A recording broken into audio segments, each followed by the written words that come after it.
Je vais laisser donc Sylvie Bénard de l'Institut Inspire, John Crowley de l'UNESCO qui nous accueille aujourd'hui et Éric Martin d'AgroStratégie Prospective introduire un peu ces 2 journées pour resituer les raisons de cette manifestation, son importance, ses enjeux et les perspectives qu'on peut commencer déjà peut-être à tracer.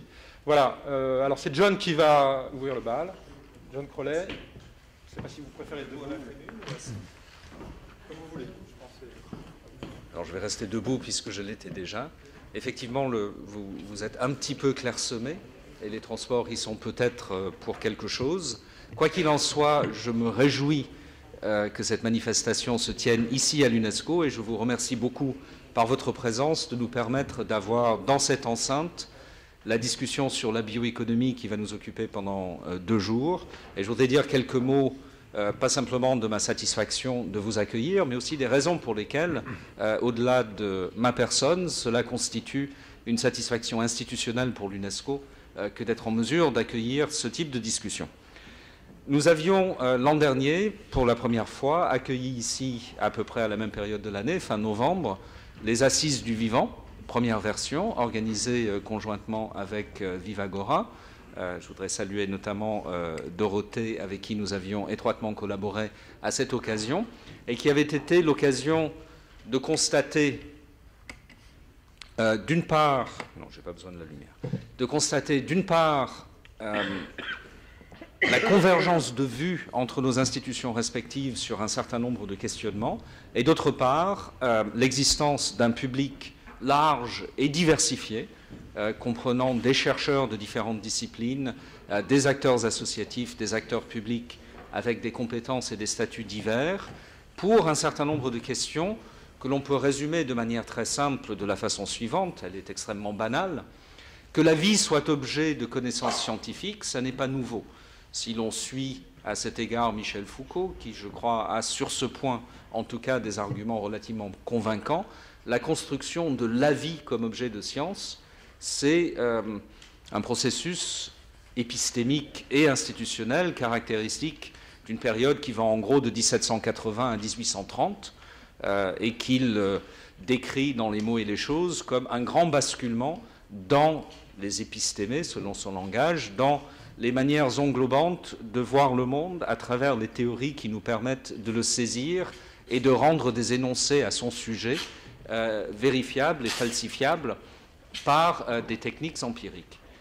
L'émergence de l'idée de la vie comme objet scientifique a été ensuite stabilisée pendant une période relativement longue, ce qui change à notre époque, sous l'effet à la fois de transformation des manières de voir et de transformation des manières d'agir, c'est à la fois l'émergence d'un registre technologique où la vie apparaît pas simplement comme objet de connaissance, mais comme objet de manipulation, et en même temps l'émergence d'un certain nombre de technologies et de manières de les penser, à travers la science, mais aussi à travers la philosophie, l'idéologie, le débat public, qui, prenant acte de la possibilité de manipuler la vie technologiquement, remettent en cause son statut d'objet fixe de connaissance scientifique. Bref, la vie devient un projet, et pas simplement une donnée à partir de laquelle nous envisageons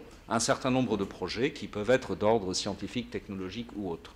Et en devenant un projet, elle acquiert des frontières incertaines, notamment entre vie, matière, inerte et information, qui remettent en cause le grand partage des savoirs qui s'est établi à l'âge d'or du positivisme. Tout cela est extrêmement bien connu, c'est d'une grande banalité, n'empêche que les conséquences n'en sont toujours pas, me semble-t-il, suffisamment saisies, ni dans le débat public, ni même, je crois, ici à l'UNESCO. L'expression « la vie comme projet », l'expression ou les phrases tendant à mettre l'accent sur la convergence éventuelle de la matière, de la vie et de l'information comme objet de manipulation et de connaissance sont encore, pour l'essentiel, saisies dans les débats routinisés de nos institutions, à commencer par celle-ci, comme relevant de la science-fiction, ou au mieux de la spéculation ou de l'anticipation. Dans 15 ou 20 ans, peut-être, mais d'ici là, nous avons d'autres urgences. il est clair, et les objets qui nous réunissent pendant ces 2 jours le montrent clairement, qu'il ne s'agit ni de science-fiction ni de spéculation, mais de processus en cours qui doivent être saisis d'une manière ou d'une autre, sans quoi ils nous saisiront. En outre, l'expression bioéconomie ne désigne pas simplement cette matrice très générale d'évolution des savoirs, des technologies et des schémas épistémiques englobant à la fois des savoirs et des technologies. Ça désigne une forme d'articulation particulière qui est celle autour des questions de valeur dans un système de production et de répartition et de consommation de ressources qui prend la vie comme projet, comme l'un de ses axes structurants. Et ce sur quoi il s'agira de réfléchir ici, ce sera aussi cela. Question qui soulève des interrogations éthiques, bien sûr. C'est un champ majeur d'investigation de l'UNESCO. Nous avons un certain nombre de programmes autour de la bioéthique et plus généralement de l'éthique des sciences et technologies, pour lesquels ces questions de compréhension des enjeux éthiques inscrits dans l'évolution technologique et dans les formes d'appropriation de la technologie par la société sont d'une importance centrale. Mais également des questions sociétales qui peuvent s'envisager du point de vue de l'analyse des transformations de nos sociétés au regard des technologies emblématiques en leur sein et qui peuvent également se poser du point de vue de la réglementation de processus qui appellent des décisions publiques, y compris les décisions par défaut qui consistent à fermer les yeux et à ne rien faire. Ce triangle, en quelque sorte, de la réflexion prospective, de la réflexion éthique ou normative et de la réflexion orientée vers la prise en charge sociétale constitue pour l'UNESCO un triangle assez stable qui désigne nombre de nos programmes en la matière et qu'il est important, je crois, de retrouver ici dans cette rencontre, avec le souci prioritaire de saisir quelque chose qui n'est pas en général au cœur de nos préoccupations ici, mais qui, sur des thèmes comme celui-ci, mérite et même exige de le devenir, à savoir l'économie.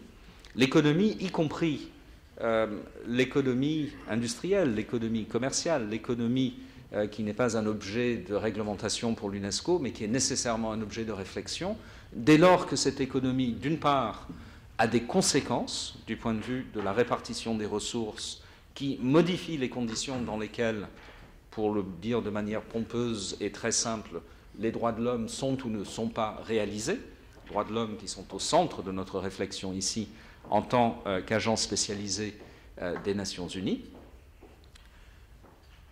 mais dans la mesure aussi où la saisie économique des technologies transformatrices a des effets sur ces technologies elles-mêmes, voire sur les processus scientifiques qui les informent. Et le souci de réfléchir sur les implications pour l'organisation sociale de la science et de la technologie de certaines formes d'utilisation des résultats et d'appropriation des conséquences, des produits de la science et de la technologie se situe également au cœur de nos préoccupations, notamment aujourd'hui, d'un point de vue strictement institutionnel, par la réflexion en cours, depuis la conférence générale qui s'est terminée il y a 3 semaines, sur le statut et les conditions des chercheurs scientifiques. L'UNESCO a en effet adopté, il y a 35 ans maintenant, une recommandation sur ce sujet qui est restée très largement lettre morte parce qu'elle n'a pas été suivie de manière systématique pendant les années 80 et 90. Aujourd'hui, nos États membres nous ont demandé de réfléchir à la révision de ce document qui, partant d'une vision éthique de la science et de la technologie, propose un certain nombre de considérations, de consignes à destination des États membres de l'organisation quant à l'organisation sociale, institutionnelle, professionnelle de la science. Le débat sur l'éventuelle révision de cet instrument, qui j'espère vous intéressera, est entre autres choses un débat sur les manières par lesquelles les applications de la science et de la technologie, par exemple les applications bioéconomiques des nouvelles manières de saisir la vie, l'information et la matière, induisent en retour une transformation institutionnelle et sociale de la science dont il n'est pas évident qu'elle soit au bénéfice de la science et partant au bénéfice de l'humanité tout entière, comme le voudrait pourtant l'article 27 de la Déclaration universelle des droits de l'homme, qui, comme vous le savez, énonce le droit de tout être humain à bénéficier des progrès scientifiques et de leurs applications.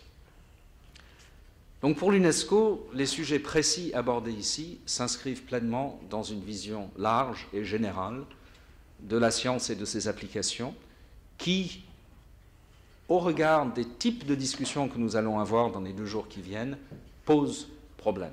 J'espère que nos discussions, que j'attends avec grand intérêt et que mon équipe suivra attentivement, nous permettront à la fois de mieux poser ces problèmes et peut-être déjà de commencer à esquisser quelques pistes pour les résoudre. Je vous remercie de votre attention et à nouveau de votre présence ici à l'UNESCO.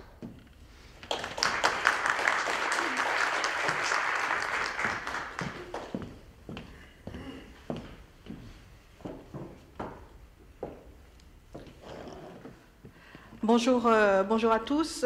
Merci beaucoup de votre accueil et de nous accueillir à l'UNESCO.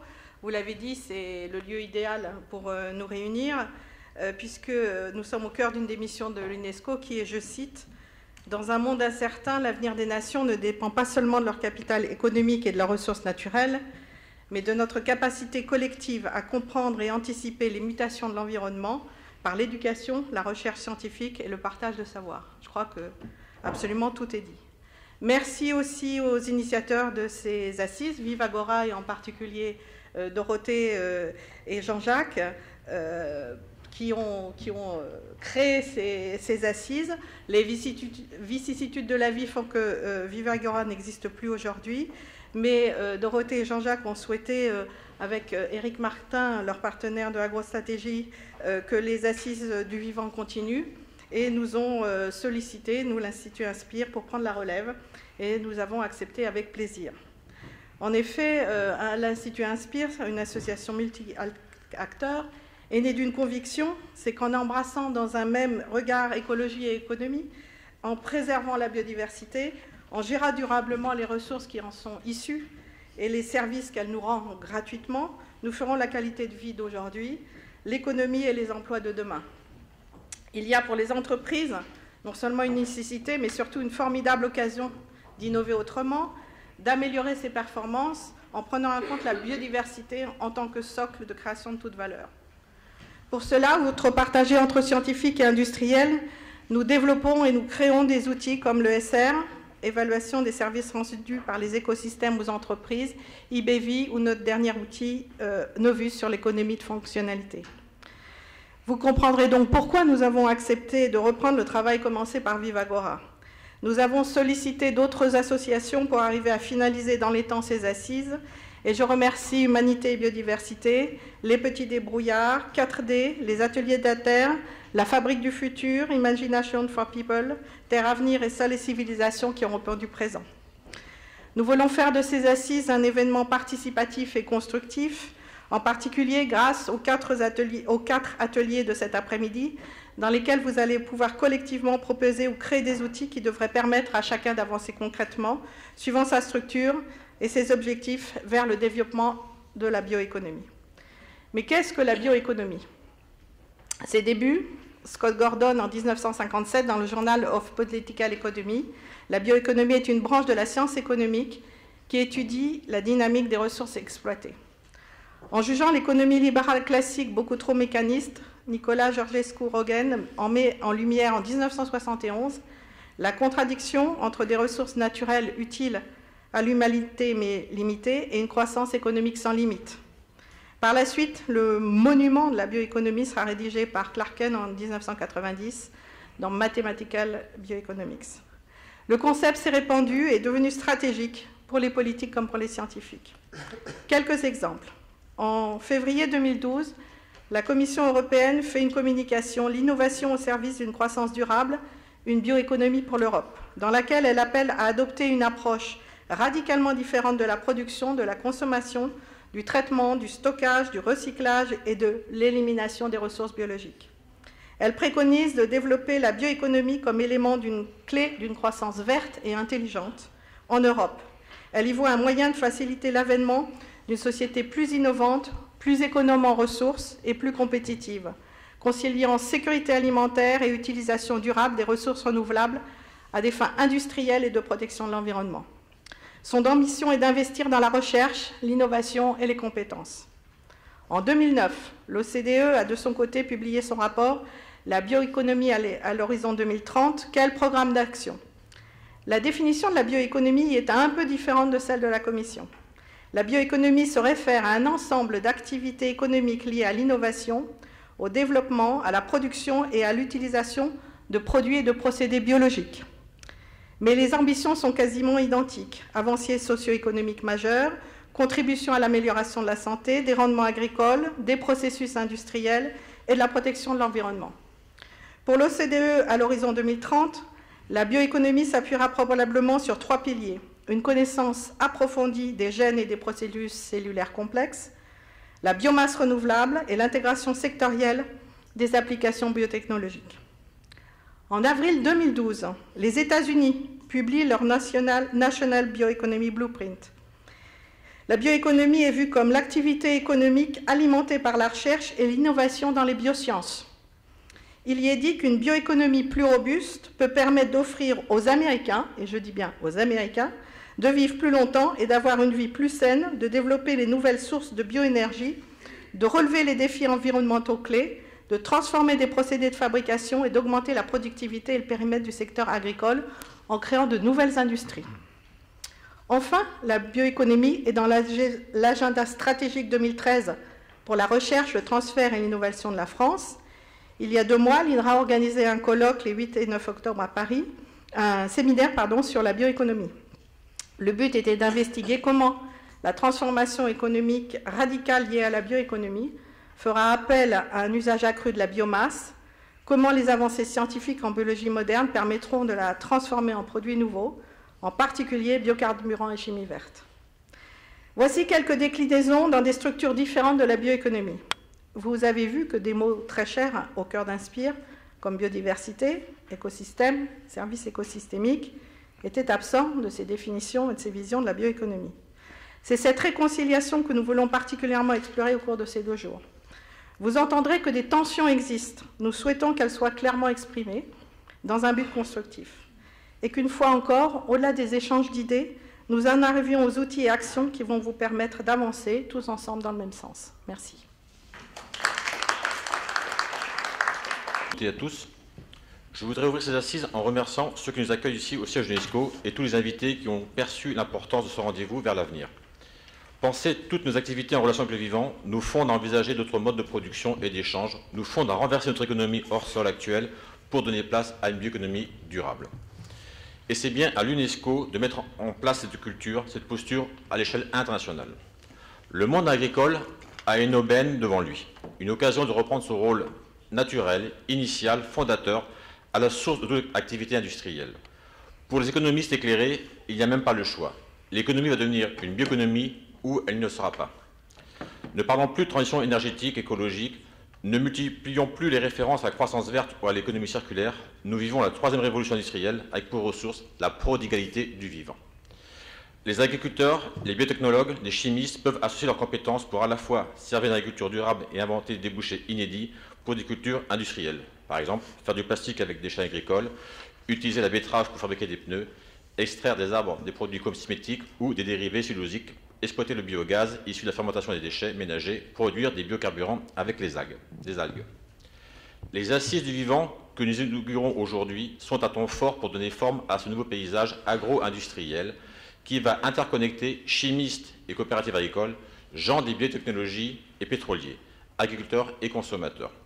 Si le cabinet Agro-Stratégie Prospective soutient cet événement, c'est qu'il a compris que la bioéconomie se présente comme la chance pour refonder l'industrie avec le monde agricole. Nous avons créé chez nous un département bioéconomie, car il nous semble essentiel d'accompagner les acteurs dans cette reconfiguration rapide qui s'annonce. Sortir de la chimie du pétrole pour entrer dans celle de la biomasse, en pensant les flux et les échanges en mode circulaire, ce n'est pas une petite révolution.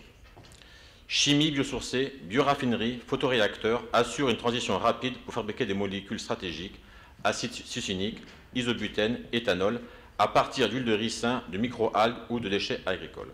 On évoque le chiffre de 1800 micro-raffineries à l'horizon 2022. Plus question de penser la ressource comme illimitée. Il importe désormais d'optimiser les processus métaboliques avec le souci de régénérer les supports des milieux de vie. Le cabinet Agro-Stratégie Prospective propose ce service pour anticiper les mutations, accompagner les entreprises à penser des substitutions de produits, à explorer les futurs matériaux biosourcés, à construire de nouvelles filières d'approvisionnement, à analyser les feuilles de route déjà en vigueur, à mesurer les acquis des potentiels. Ainsi, miser sur le vivant est le mot d'ordre pour répondre à tous les défis qui prennent nos industries en tenaille, raréfaction des ressources, émissions de CO2, pollution. Nous voulons que ces assises du vivant apportent des outils concrets à la mutation profonde qui s'amorce. 3 dimensions sont à considérer. Il s'agit de reprendre pied dans nos territoires. Il s'agit d'assumer l'ensemble des valeurs d'activité en quittant des postures hors sol de l'innovation. Faire rimer innovation technique et innovation sociale. Il s'agit enfin de penser l'avenir en cohésion avec les acteurs pour un bien vivre, faisant croître des nouveaux indicateurs de richesse, de qualité et d'équité. Nous ne pouvons plus éreinter les ressources, les gens et les sols. Nous ne pouvons plus continuer d'ignorer les services non marchands de la nature ou les externalités de nos industries. Pollution, émissions de CO2, malaise des personnels dans leur travail. C'est pourquoi 4 ateliers sont proposés pour produire des outils adéquats.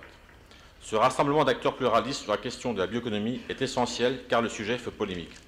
Arbitrage sur les usages alimentaires et non alimentaires, intégration du capital naturel et des services écosystémiques. Conversion de notre économie hors sol, exige le dialogue entre toutes les parties prenantes. Certains craignent en effet l'exploitation industrielle du vivant au service d'une civilisation productiviste et consumériste sans valeur, sans saveur et dépourvue de sens. Il nous faut donc collectivement nous accorder sur des démarches utiles, cohérentes, aptes à soutenir la conversion de notre économie, nous accorder sur des indicateurs qui intègrent qualité de vie, qualité de travail et qualité de notre production. Nous sommes au cœur de la 3e révolution industrielle, tirée par une locomotive vivante d'un nouveau genre. Les modalités de développement sont à inventer, vendre des services comme la protection végétale plutôt que des produits, prévoir des infrastructures évolutives et interconnectées, travailler en réseau et en coopération. Face aux urgences climatiques, environnementales et démographiques, nous nous devons de tisser des liens de confiance pour trouver des solutions concrètes dans l'intelligence du vivant qui nous porte. Je souhaite à ces assises bons travaux et bons résultats. Merci.